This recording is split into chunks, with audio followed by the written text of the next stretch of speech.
everybody. How are you all today? Good. Before I share with you what I received from the Lord concerning President Trump, I just want to lay a preface how vitally important it is to pray for kings and for the nation. In 1995, I went to South Africa for the first time. And I was in Johannesburg. And on the very first day that I was there, I was visited by a very mighty angel who identified himself as the Chief Prince Angel of South Africa. And he went on to give me some information about some of the things that had happened in the nation. It's like giving a report, So in 1994, there was a major general election in South Africa. And for the first time, the white rule that was going on for years was overthrown. And the first black president, Nelson Mandela, was voted to become the president. So that was what happened in the nation. And people around the world know about this, and they've been praying that something good, a good transition will take place in the nation. And this angel told me that what happened, the behind the scenes things that took place during or just before the election took place. Satan, this angel revealed to me, had planned a bloodbath in the nation so that the election will not take place. That was the plan, to keep the nation under bondage and to keep it fighting among themselves so that no progress is made. And knowing this, the Holy Spirit had alerted the Christians in South Africa to pray. And the South Africans got word of this and they began to pray. And it sent prayer alert news all over the world. Christians began to pray for safety of the elections in South Africa. As a result of the prayer, massive prayer that was raised up for the nation, thousands of angels were sent by God to stand all around the perimeter of the nation. And they stood shoulder to shoulder all around the borders of the nation, so that not even the smallest demon could pass through them to come and cause havoc or bloodbath in the nation. As a result of this angelic protection and intervention by God, the election went smoothly through without a single drop of blood. And then the angel went on to tell me some other words for the nation, for the church and all that. And I narrated this to in the meeting that evening. And there was all these oohs and the ahs and the ahs that usually follow,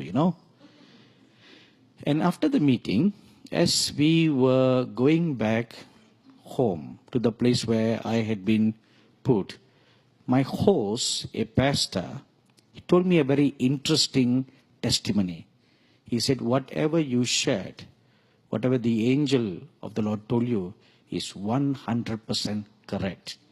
He said, a few months before the election, one night, a police patrolman was going around doing his night duties. And in the middle of the night, as he was doing his rounds, he was shocked to find an angel suddenly appear before him. And he was shocked by the sight of the angel. You try to imagine, it's in the thick of the night. And you're all alone patrolling. And suddenly, someone appears before you. How will you feel? Even if it is any angel, you will say, "Be gone, Satan." Right? That would be our normal reaction, when he suddenly finds someone full of light from head to toe. So that was his reaction, and the angel told him, I've been sent by God to tell you to ask the Christians to pray for the election. This man was so scared, he didn't know how to react, and saying that the angel disappeared. So the following morning, he told this to his pastor, and they all began to mobilize to pray. And the media heard about him, and he was interviewed over radio and over television, and the whole of South Africa heard the news. So Christians all over South Africa began to pray. And as a result, what I told you earlier took place. Thousands of angels came, stood all around the borders and the perimeter of South Africa so that the election went smoothly.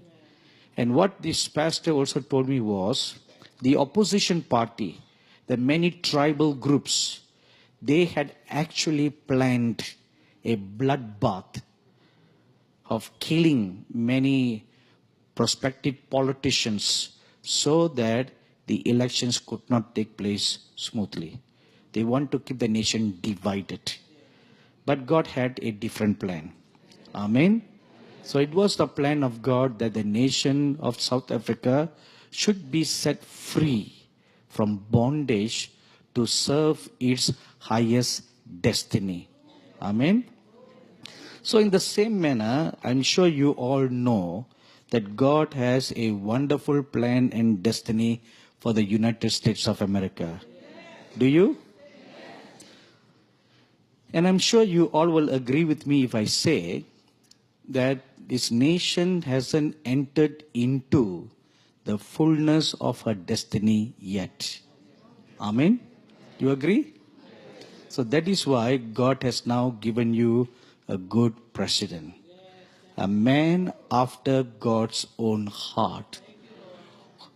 Never before in the history of the US you have ever had such a president like this. At least not in a long while. I know one thing for sure, Say this was before Obama, who was it? George Bush, right? Huh? Okay, Bush Senior, Bush Junior, right? And before them was Clinton. I think either it was maybe during the term of Bush Jr. I was invited to speak at a conference in Michigan. And during that conference, I had a vision, and I saw how some of the past presidents of the US are still praying very ardently for the salvation of the United States. Among the many presidents, maybe till that time, I think it was the 40th president, till that time. Among the 40 presidents, heaven only finds 4 godly presidents. 4 of them. 4 of them really godly saints in heaven praying for the salvation of the United States. Who are the 4? I don't know.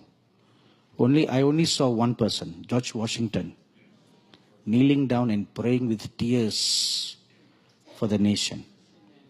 And I saw his tears drop down and fall on the sand. And the Lord scooped the sand and has kept it in heaven. And the tear-filled sand speaks unto God, cries unto God for the salvation of this nation. In case if you are wondering how can tears pray, the Bible tells us in Genesis chapter 4 that the blood of Abel cried out to God. So it can, right? It has a voice to speak. On this earth, waters or wood may seem non-living thing, but not so in the heavenly realm. They all have the life of God. And they can speak just like us. So, now, after a long time, God has given this nation a respite. A respite meaning a time of rest, of grace, in the form of President Donald Trump. That I know beyond all shadow of doubt, and I'm sure you all know that by now, beyond all shadow of doubt, that you have been blessed with a godly, I don't know whether he's Holy Spirit filled or not, at least a born again president, right? A born again president who gives God preeminence in all things. He always starts his meetings with a prayer, right? Always starts with a prayer. Anyway, from the time that he was voted to office, 2 years have now passed by, and you all will be familiar that from the day that he took his oath till today, there's always attempts been made to kick him out of office. Are you all aware of that? You all are aware of that. And as a result, thousands of Christians are praying for him round the clock for his safety and for his protection. Now, on the day that I left my home nation to come here for the school that we have been doing for the past 4 days, so on the 13th of November, just 2 hours before I was to leave to take a flight to come to the US, I was just in my room minding my own business, doing some other stuff, when I had a visitation from an angel of the Lord. And this angel of the Lord, unlike other messenger angels who come to give a message, he had a drawn sword in his hand. And by the drawn sword, I knew he's not just an ordinary messenger angel, but he is an angel, a militant angel, belonging to the warrior class. So they are engaged in war, like the order of Michael. Michael is not just the only angel, for war. He's the chief prince, and all the angels under him, they're all the warrior class. And they all have the surname Michael, last name, just like you all have last names. Sweet family, they all have sweet last names. So this angel came and he said, this is what he said. I have been sent to tell you, to warn the Christians in the US to pray for their president. Why? He is in danger of being impeached and removed from office. This has been going on for a long time, but now it has heightened because of the recent November election that brought in a greater number of Democrats who have vowed. You know that, right? I don't need to tell you all that. You know your own nation too well. But nevertheless, sometimes it's good for someone outside to come and remind us what is in store. So more so than in the past, now, with the tilt of balance in the judiciary and in your houses of the lawmakers, he is in danger of being impeached and removed from office. There are sinister forces working behind the veil on this. Several judges, attorneys, senators, congressmen, and even governors are working on it. Just to get rid of one man, a whole group of lawmakers are working so that they can legally kick him out for good, that he could not come back. Not just impeach with a warning, like how they did to President Bill Clinton over the Monica Lewinsky issue. He was just impeached with a warning, not kicked out. Whereas for Mr. Trump, it's not just an impeachment, it's a dismissal. You don't want that to happen, do you?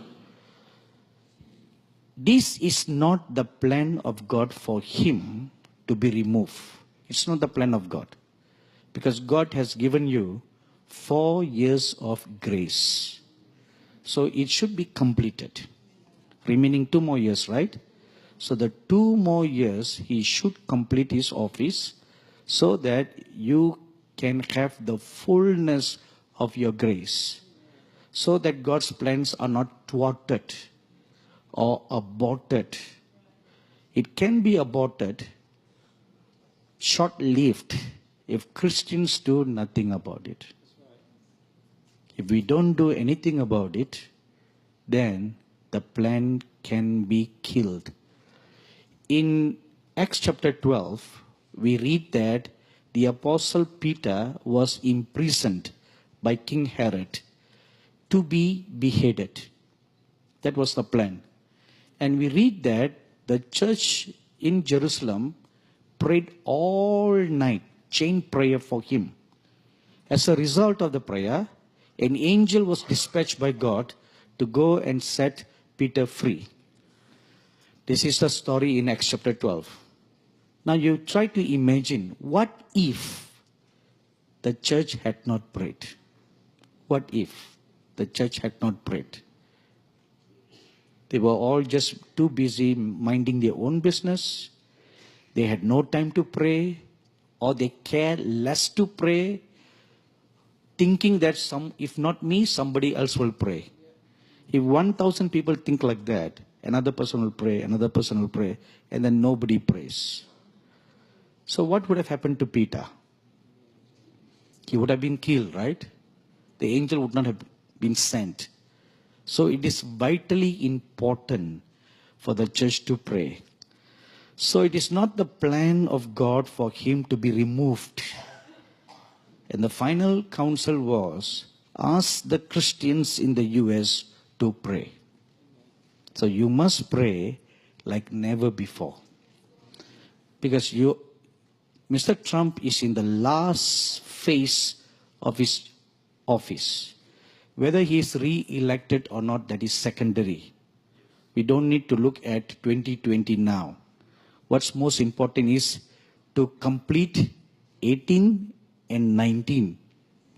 Then we'll talk about the next term, He too should be faithful and true to his call so that God can extend him one more time. He must also remain faithful and true. If he's not faithful and true to his calling, then God himself will remove him. So you don't want that to happen too, right? So we want to pray very, very hard. Amen.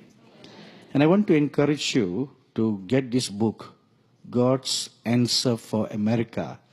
A wonderful couple, Daryl and Cindy DeVille from Frisco, Texas, had this wonderful revelation from God about the United States of America.